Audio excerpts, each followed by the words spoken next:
800-234-0316. That's 800-234-0316.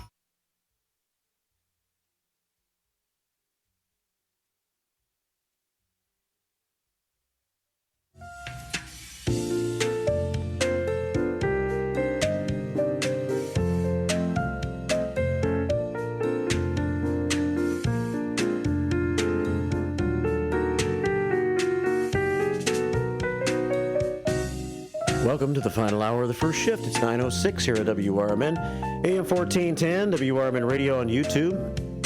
Busy show here today. My name is Mark. I'm here with you till 10.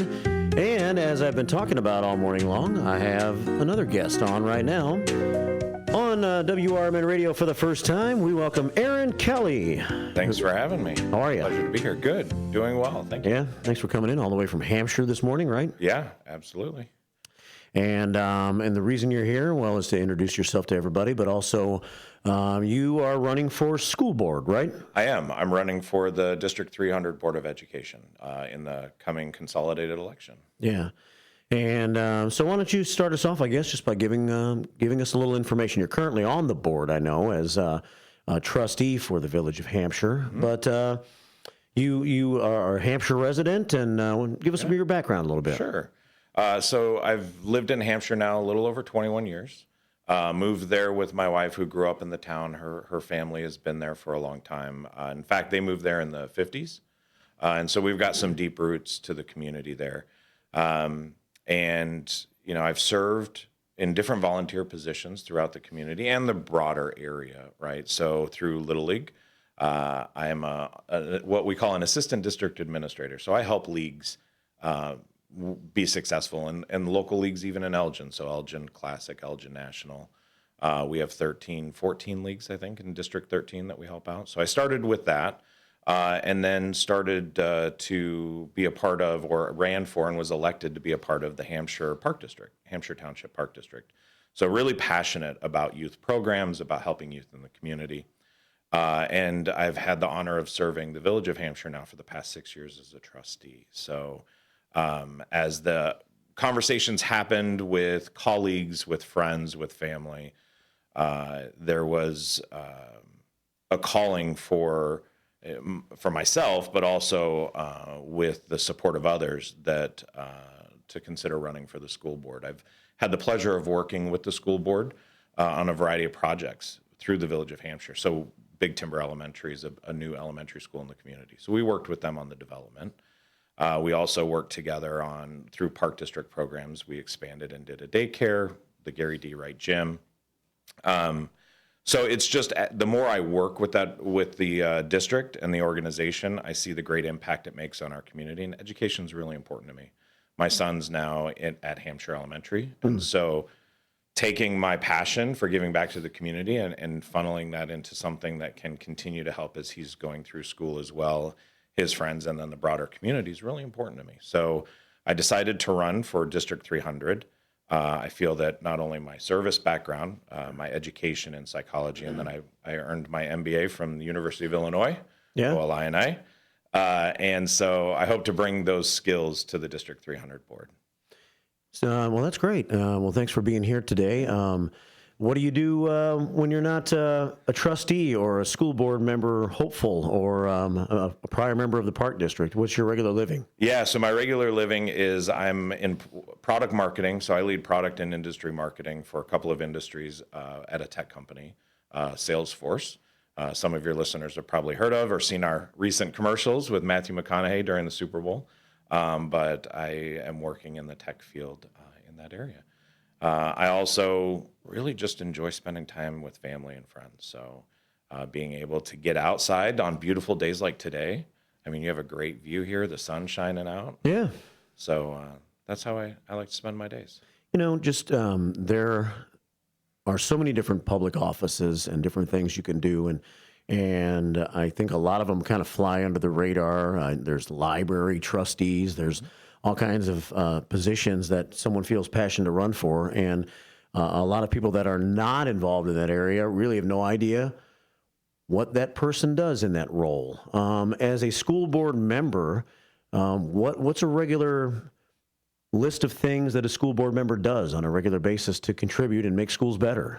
Yeah, that's a great question, and I would say there's actually more similarities across different type of organizational boards than there are differences. So, a school board, like the village board or like a park district board, is really tasked with setting the long-term strategic vision of the organization. So, of the school district, where's their growth, and how do we need to be able to manage that growth? What is the curriculum, approving the curriculum, working with the administration as they work to negotiate as well as come to an agreement with the various unions that are serving the community, making sure that staff and educators feel supported. But as a school board member, your duty is to ensure that the school district is working towards that strategic plan, towards the strategic goals that you and your in District 307 member board have set. You're one of 7.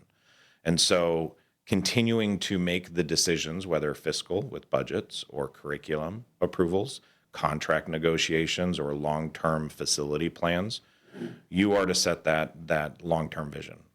I think what's also important is to talk about what a board isn't. They shouldn't be in the day-to-day operations, right? Across that. That's why you hire great staff and great administrators.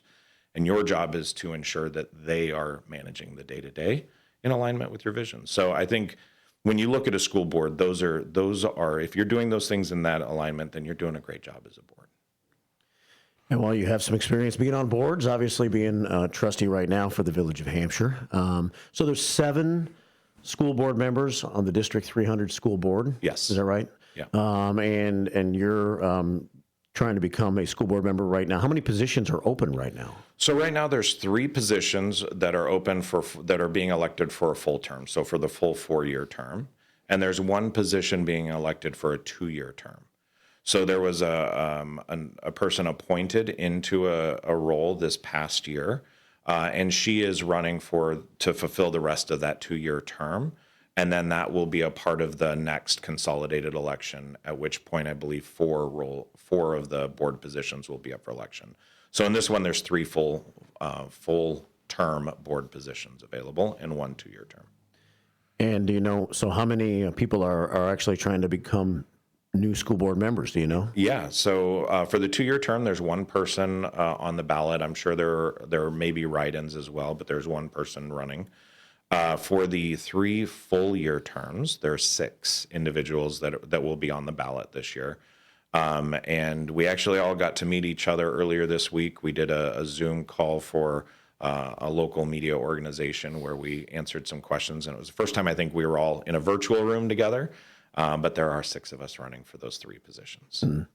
So you're right in the middle of your term as a trustee for the Village of Hampshire. So why, at this moment, did you decide to try to make this transition? Because you do have to resign as a trustee from the Village of Hampshire if you are elected into the school board. So why wouldn't you wait until your term is over with and then do it?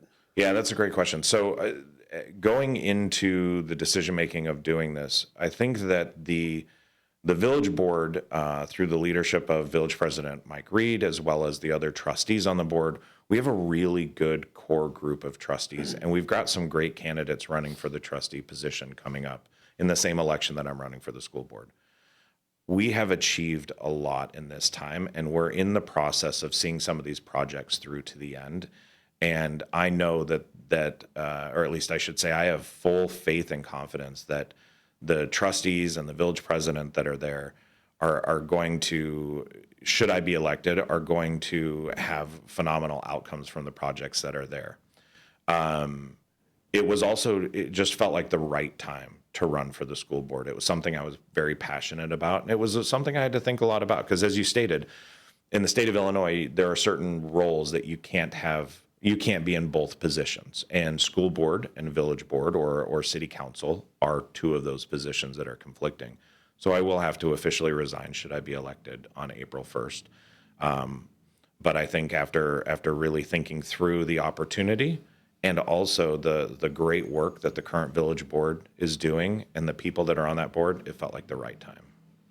Aaron Kelly's with us. He's a candidate for District 300 School Board during the upcoming election. And so tell us about District 300 a little bit. It's west of here, obviously. It's out by the Hampshire area. What schools make up District 300? Size, student population, things like that. Yeah, so District 300 actually encompasses a very large area. It's, I believe, the sixth largest school district in the state of Illinois. Pretty big. There's over 25 schools in Hampshire alone. You know, to your question before, too, of why am I running? In Hampshire, there's 5 schools of District 300. So about 20% of District 300 schools are within Hampshire Township, right? We've got 3 elementary, a middle school, and a high school. When you look at the board makeup, there's currently, you're aligned to your township. And so you have schools like Jacobs and Dundee Crown and Hampshire High School that are in various townships, right? Algonquin Township, Dundee Township, Hampshire Township. You have elementary schools and middle schools throughout. And you have representation throughout. Now, the board has a rule. They have their policies where no more than 3 can be from any one township, right? So you don't end up with a majority of the board from any one geographic area. But there is no rule on the minimum representation. And currently, even though we have 5 schools within our township, there's nobody representing Hampshire Township on the school board. You have Algonquin, Dundee Township, and Rutland Township well represented. And so as we look at the size, right, we've got over 25,000 students. We have, I think it's 25 to 26 schools in the district. It's a large district that really is continuing to grow. Hampshire alone is going to have over 2,000 new homes over the next 10 years. So as that continues to grow, if you think about the average of, even if that's just 1 student per home, which is a low estimate, you have another 2,000 students in one township. Pingree having massive growth. The area is having a ton of growth. So I think this is where District 300 is today, but tomorrow and beyond, it's going to continue to even get bigger. A very high growth area. Absolutely. So is part of the decision making of the school board at times then to consider the building of new schools to match the number of the growing population? It is, and in fact, you know, recently they're going through a master facility plan, and they did some feedback sessions with parents throughout the community. And one of the things that came up across the different focus groups was a need for a new middle school. The middle schools are at or over capacity. So to your point, as we continue to grow, they're already seeing schools at capacity. So what the school board does is say, okay, where do we need that growth? Is it a middle school? Is it elementary or high schools? What is the projection of that as provided by staff? They've got great staff to put those numbers together. What's the cost of that growth going to be? And how do we ensure that we're putting money away to fund that growth? And then also the districting, meaning where does your child go to the school today? Is it the same school they go to tomorrow? When Big Timber Elementary opened, a lot of the students that went to Gary D. Wright potentially were moving over to Big Timber Elementary. And schools do that all the time as population shift, because it's not just growth of new houses, but you have demographic shifts that happen within a community. A community may get older or may get a younger demographic that starts to come in. And so the school district has to evaluate that. And as a board, you have to make those decisions based on the recommendations of staff. 919 with Aaron Kelly here at WRMN.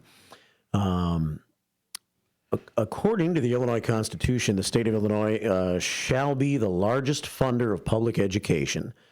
But in this area, I guess it seems that most of the education is funded primarily from property tax dollars. Do you have some thoughts on this? Yeah, so I'll speak for my own property taxes in Hampshire. It's something that we talk about as a village board as well every time we go to a levy conversation, because levies can be confusing. The school district accounts for about 80% of our property tax in Hampshire. It varies from year to year, but it's right around 80%. But that 80% of local property taxes is one of the larger funding mechanisms within the school district. So is the state funding. So there is also state funding that comes into the budget. What is probably one of the smaller funding brackets is the federal funding that also comes in for federal programs like Title I schools and other programs. But all 3 of those mechanisms are very important to run the school. And so as things shift, as the governor starts to propose a new budget and starts to look at where's the spending in public education, what are the programs that are happening, the school board really has to be on top of that, to look at it and say, okay, how does that shift our prioritization? Where do we put money? Where do we need to make sure, do we need to make sure we have a plan B? Is there going to be the funding next year that there is this year? We do the same thing in the village, right? There's municipal funds that come from the state that sometimes the percentage is not where we were hoping it would be. And so then you have to figure out, okay, what are we funding and what are we not funding this year? But yeah, I mean, property taxes across District 300 and throughout the state of Illinois actually are really high. And the school district does account for a lot of it, but it's educating our students as well. So District 300 is also one of the school districts that spends more money per student than many of the others within the state. There's an Illinois State Report Card where your listeners and anybody watching on YouTube can go and see by school district and even by school how much of your money is being spent per student towards education, what's the teacher ratios, all the information you'd like to have. So as you look at District 300 right now, where it stands right now is one of the reasons that you decided to run right now, because that you see some things that you're not happy with, that you feel like District 300 needs to do differently to better serve the community as far as students, staff members, residents, things of that nature, is something that you can jump in and try to make a difference with? Yeah, so I wouldn't say that there are things I'm unhappy with. I think there are definitely some opportunities. There's one area that is going to be an opportunity, as we've discussed today, which is managing to the growth of the area and managing to the needs. I feel that my background, so on the village board right now, I'm the budget committee chair. I have been for a couple of years. I've been involved in municipal budgets and taking a look at how do we provide the best services or the growth that we need without going to a referendum or levying more property taxes, right? And so I think that is one of the reasons why I'm running. I believe that you need somebody that is going to look at that fiscal budget and say, there's a need for a new middle school, there's a need for growth. How do we plan for that now so that we don't go to the residents and say we need more taxes, right? I think a couple of the other areas that I've brought up that I'd like to work with the educators, the people that are in the room with the students to learn more about, and would like the board to work with them about, is really evaluating our curriculum. You know, the District 300 right now, the last that I looked was right around 30 to 36%, what the state considers proficient or at grade level in reading, in mathematics, and in English language arts. Really? Yeah, and it's actually still below 2019 levels pre-pandemic. And there were a lot of effects that happened through the pandemic. A lot of the students different students were affected in different ways by what had happened throughout the pandemic. Some learned really well remotely, some didn't learn. And so there's still some catch up that's happening. And the school district is making progress. And it's not just a D300 issue. The state of Illinois isn't much higher than that either. But the district is still lower than the state average. So I'd love to work with the educators, with the staff that know their students the best to say, what's not working? What do we need to do differently? How do we start to improve that? And it's not just about the test score.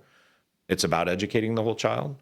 And so but we still have to show some type of measurement that shows progress towards an acceptable number. And I think as a board, you have to define what is acceptable. I would say personally, 36 to 38% proficiency at grade level is not acceptable. And so what can we do to provide the resources and the environment to help improve that?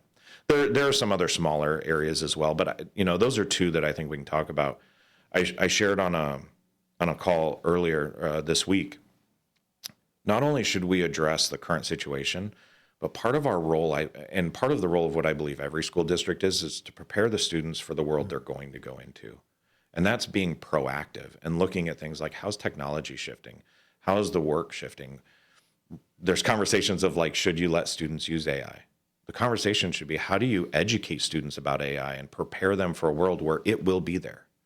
It'll be a part of their work. It'll be a part of their day job. Do we bring in things like data analytics and data science into the high schools? Do we look at prompt building and AI? Do we look at increasing classes on advanced manufacturing techniques and 3D printing and things like that? The thing I will say that District 300 is phenomenal at is their Pathways program.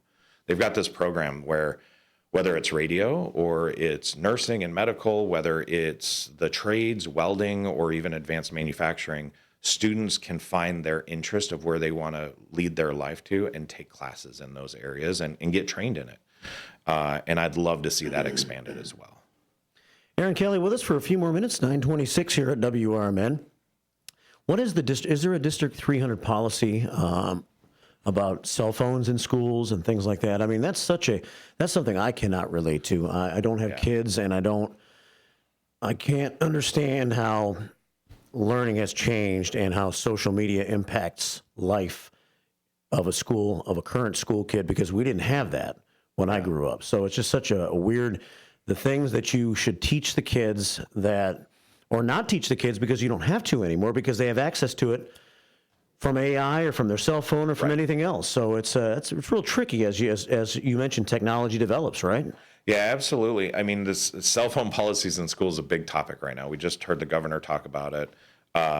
District 300 is currently in the process of doing an evaluation of what the policy should be. They've sent out surveys to parents and to the community. They've also hired a research firm to look at what are other districts throughout the country doing and how are they approaching it. What's state and national policy looking at. So I'll just share my perspective and point of view, and that's, I don't think cell phones need to be out in the classroom. Do they need to be banned from the school? I don't know that that's the answer either, but they cause a distraction in the classroom. To your point, I'm going to age myself, but I also had no cell phones in the classroom. And in fact, I remember when graphing calculators were out, it was almost like they needed to be checked so you didn't have your answers in your graphing calculator.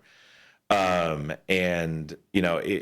would say that from the conversations that I've heard from the other candidates, well, we're all pretty aligned to this, that the cell phones within the school or within the classroom, they shouldn't be out within the classroom. I think we all have varying opinions on whether they belong in the school, but there's nothing that the school technology or that a cell phone can provide that the school technology cannot. Now, there should be some exceptions for things like if you have a diabetic monitor that's connected to your phone and you need to be able to check your blood sugar levels, that's a medical reason. If there's an agreement with the school, whether it's an IEP, an individual education plan, or a 504 plan, that there is a specific reason agreed to by the school and by the parents that they have to have it for whatever reason, like the example I just gave, then I think those exceptions exist. But I don't see the educational value of somebody having a cell phone out in the middle of class that's not needed. I mean, do it between passing periods or at the beginning or end of school. And that's just my opinion on it. But I think as the policy comes, it's taken the feedback from the community. What do the other 6 board members feel? What's the feedback from the educators and the staff? And really take a comprehensive view of it and then make the policy from that. So what I'm giving is just my perspective. I wouldn't imagine that the educators in the classroom would want to continue to have cell phones either. I wouldn't think so. Such a big distraction. Yeah. Well, and it's not just a distraction, but the rise over the past years of things like cyberbullying. Yeah. How do you help to minimize some of that? I don't know that saying a phone can't be out in class eliminates cyberbullying, but I do think that it starts to set the groundwork for what is and isn't appropriate with usage of a cell phone. And so my hope is that as they get all of this information, that they look at that, and I would hope that cell phones would not be out in class. It's 9:30 on this morning, and we have Aaron Kelly here with us talking about District 300, and he is making an effort to become a school board member. He's currently a trustee for the Village of Hampshire. Aaron's going to stick around for just a couple more minutes. After we take this break, we'll break down the details of how you can reach him and anything else he wants to say to us. You're listening to The First Shift on WRMN, AM 1410, WRMN Radio on YouTube. Keep it right here. This is WRMN News. Hello, I'm Dennis Green. President Trump says in order for the Russia-Ukraine war to end, concessions would have to be made on both sides. News Nation's Robert Sherman reports. In terms of concessions, he said Ukraine could, quote, forget about NATO, but that Russia would have to leave something on the table as well. Will he have to make concessions, President Putin? Yeah, he will. He's going to have to. And I believe that because we got elected, that war will come to an end. President Trump will meet Ukrainian President Volodymyr Zelensky at the White House Friday to sign an agreement that calls for Ukraine to give the U.S. revenue from its rare minerals, while Ukraine wants security guarantees to prevent Russia aggression in return. President Trump says he wants Europe to provide that security. There's been a shakeup at the Washington Post. News Nation's Laura Engel reports. The opinion editor David Shipley resigned after the Post's owner, Jeff Bezos, said the opinion page will embrace, quote, personal liberties and free markets and will not publish opposing viewpoints. Bezos said after careful consideration, David decided to step away. This is a significant shift. It won't be easy. That's just the latest change for the media in Trump's Washington after the White House announced it will pick its own press pool for the first time in a century. President Trump's press secretary says her staff will now choose who has access to the president, which is being criticized as an attack on the free press. For WRMN News, I'm Dennis Green. Listen Monday morning, where the new host Sue Castle joins Marky B for the morning show starting at 6. WRMN News, produced in Studio 14 by the River Media Network. At Britain's Touchless Car Wash, they know life gets busy. That's why they're here 24/7 to keep your car looking spotless, fast, and easy. Their advanced brush-free wash technology delivers a sparkling clean without a single scratch, because they treat your car like it's their own. Here's the best part. Right now, you can get a free car wash just for joining their text club. It's simple. Just text BRITT to 30400, and your first wash is on them. Britain's Touchless Car Wash has 2 convenient locations, 1923 Larkin Avenue in Elgin and 555 Willow in West Dundee. They're proud to keep your car clean while giving back to our community. Text BRITT to 30400. That's BRITT to 30400. Now for your free car wash, and see why Britain's Touchless Car Wash is the fast, gentle, and reliable choice. This is Sarah Silver with your Fox Valley forecast. Today, partly sunny with a slight chance of rain showers and a high near 45. Gusty winds up to 35 miles per hour. Tonight, partly cloudy with a low around 30. Tomorrow, partly sunny with a high near 56. Currently, it is 41 degrees with clear skies. I'm Sarah Silver on the Talk of the Town, WRMN.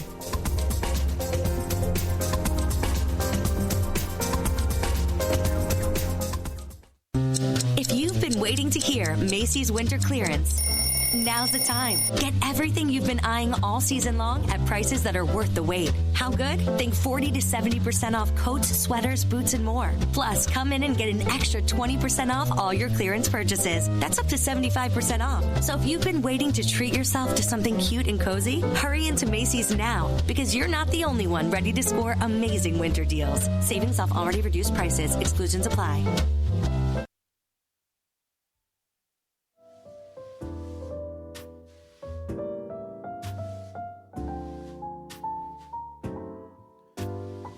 First shift continues here at WRMN on this beautiful sunny morning here in downtown Elgin, but we're not talking about Elgin too much right now. We're talking about District 300, which is out west of Elgin, and we're talking to Aaron Kelly, who's here to talk about why he's running for school board right in the middle of his term as a Hampshire trustee. How long have you been a trustee in the village of Hampshire? So I've been a trustee now, finishing up my 6th year. Yeah. So I have 2 more left of the term that I'm in. Yeah, and so you've enjoyed serving in public office so far? I have. I really have enjoyed the work that we've done. We've really focused on the village board revitalization of the downtown area of Hampshire. What used to be pretty barren, no cars there, now we've got a thriving community down there. We've done a lot of great things to do sustainable growth throughout the community. But yeah, the board that I have the pleasure of serving with, phenomenal members, and then the village president with the vision of where he's going with the village is great too. Interesting. The reason that you said you considered leaving halfway through your term is because you've kind of looked at some of the other candidates that are running right now and you feel good about them. So you're like, you know what? Village is in good hands, and it looks like it will stay in good hands based on who I know is running. So it allows me the freedom to go and help somewhere else. Absolutely. Yeah, there's great candidates running. There's incumbents, there's new people that have signed up, but the candidates running for Village are really good people that are running for the right reasons. And those that are staying have been such a pleasure to serve with. And should I be elected, I know that the Village is in good hands, and I wish them all the best. One thing that when it comes to running for school board that I know you feel is important is the fact that you run as a nonpartisan applicant, for lack of a better term. Yeah. You're nonpartisan, and so you present yourself as a person, and that's important when it comes to parents and how they see. Maybe look at the way their children should be raised differently based on the party that they feel like they represent, right? Yeah, I think that that's something that we, as a society and as a community, sometimes lose focus of. That our villages, for the most part, and I'll speak for Hampshire because I know it. Hampshire, District 300 as a school district, the candidates are nonpartisan, meaning we don't have an independent, a Republican, a Democrat, a Libertarian. We don't have a letter next to our name. We are to run as a nonpartisan to represent our entire community.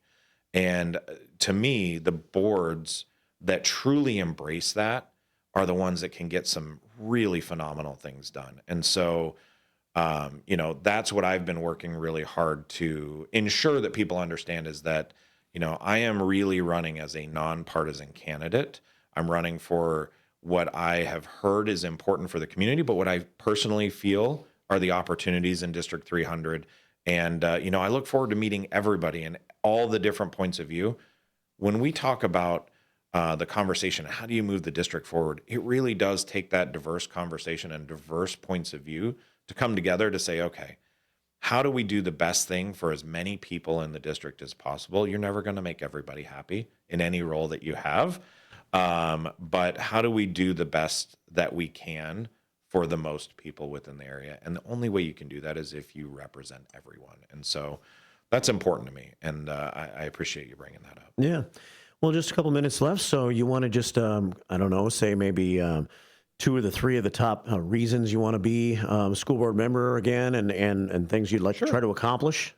Yeah. So, one, as I shared earlier, I'd really like to see Hampshire Township have representation on the board, on the school board, and to ensure that those that live within the community have somebody within their community to give a voice, not forgetting that we would also represent the entire District 300 community, right? You're not just voting for Dundee Township or Rutland or Algonquin or Hampshire Township. You're voting for somebody to really represent the entire community. It does, I believe that there should be representation from the major townships, though. So I'm running so that Hampshire has a voice on the board. I'm also running so that we can ensure that fiscal responsibility and, some experience when it comes to fiscal budgets, government budgets, and not having to go to things like referendums or increasing taxes. I'd like to be able to provide that perspective as a member of the board. There's, any one person isn't going to just go into a board and do the thing that they want to do. It's about the discussion and the collaboration and the cohesion of a board. So fiscal responsibility, the student success, how do we really drive greater student success, whether it's through increased scores, whether it's through providing more programs through the Pathways program, whether it's providing that environment that's needed. Also to have District 300 become a choice employer in education. Nationally, teacher shortages are happening, right? And it's in District 300 too. I think the last I checked, there were almost 70 open positions for certified education, whether it's teachers, paraprofessionals, paraeducators, or nurses. Even though the district is a governmental organization, you're still in competition. You're in competition with other school districts. How do you separate yourself? You have to look at how do you get new teachers in? How do you start to incentivize experienced teachers to come over? And then how do you retain the educators that you have today? And by providing them the resources and the environment to support them. And you also need to make sure that everybody feels safe, right? And so you need to provide that safe environment so that when the students are there, they can focus on learning. The educators and the staff can focus on providing the education and the environment and the skills needed. And so, I go deeper on these areas, both on my Facebook page and also on my website, aaronforeducation.com. But those are some of those main areas that I'd love to work with the board to help move in a positive direction, right? And so those, if you break it down, those are the main focuses I have right now. Do you have a theory on why there is such a teacher shortage right now? Why is it harder to recruit teachers and staff than it maybe once was? Because pay has gotten a lot better over the years, right? Yeah, I would say pay has increased as the contracts have allowed them to. I think that I'll just give I'm not an educator, so I'm not going to speak from somebody who's experienced it, but from conversations I've had from people I know in the field, one, it's shifted a lot, right? A lot of times, parents, families, communities can be dissatisfied with the educator, and they start to take on some of that frustration from the community if it's focused at the educator. And I don't know that that's a warranted approach, and that can make your job very difficult, right? Is if rather than whatever the problem is being addressed, now it's sent to the educator. You also, in the United States, we've got a demographic shift. I'm also, I have the pleasure of serving on the Rockford University Alumni Board. And one thing that that school has talked about from a higher education perspective is the birth rate declined for a period of years. And so you actually have less people coming out of high school, less people going into higher education, less people eventually coming out of higher education. So not only do you have less people going into the education field, but overall, the pool of potential applicants is going to continue to decrease for a period of time. So, I think that there has been some struggles on teachers being the focal point for a lot of frustration. And when that happens for a long period of time, I don't know that I would want to be in that type of a role. Yeah. And so that's that support network. And how do we make sure that they feel supported and cared for and appreciated? And I think a lot of people in our society really do appreciate teachers. I don't want to speak for you. I know for myself, some of my educators, some of my teachers growing up are ones that made impressions on me for my entire life. I think we can all say that, right? Yeah. And so how do we continue to let them know the difference they make in somebody's life and really celebrate that? We have one phone call, and so you may have to throw your headset on to hear the caller at 847-931-1410. And he's our friend John, who listens and calls and listens closely. And good morning, John. Good morning, gentlemen. I have just a quick question about teachers getting hired in School District 300. I've noticed many schools and school districts in the country are now requiring master's degrees before they get hired. What's the status with 300 as far as education requirements before you can even have a interview with a principal? Yeah, great question, John, and thanks for calling in. So I haven't seen anything stating that a master's degree is required for an educator. In fact, part of the undergraduate process to get your teaching certification is that you do student teaching within a school, so you're paired with an experienced teacher. And, one of the things that I think the District 300 could really lean into, and they've done this, is look at those student teachers. So this is just an undergraduate degree, and I don't mean just as if that's a small feat. I think anybody that gets a degree has done a phenomenal job. It doesn't require that master's degree, and to really have those student teachers want to come back and become educators within the school, that's a great way. That's almost like an internship program to start filling open roles. So to answer your question, I haven't seen District 300 have a policy that you have to have a master's degree to come in, and I know that there are plenty of student teachers, and there are student teachers that are hired into the district. So I don't think that's a District 300 policy. I may be wrong, but I don't believe it is.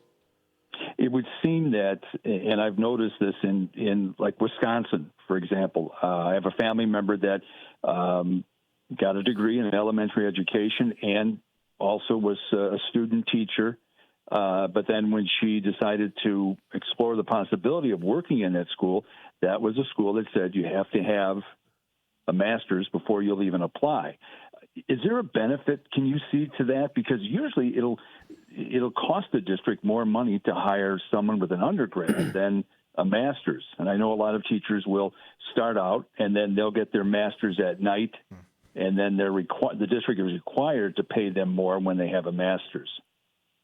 Yeah, I don't know that I see a benefit towards it. I think if you're looking at lateral teachers coming over and you're looking at experienced teachers, maybe if you have a plethora of people applying for a position or more people applying than you have open roles, maybe that's one of the considerations of, do they have an advanced degree like a master's degree? But I don't, and again, just my opinion, I don't know that there's an advantage to saying I'm only going to hire a master's degree, especially when it's hard to fill the roles as it is.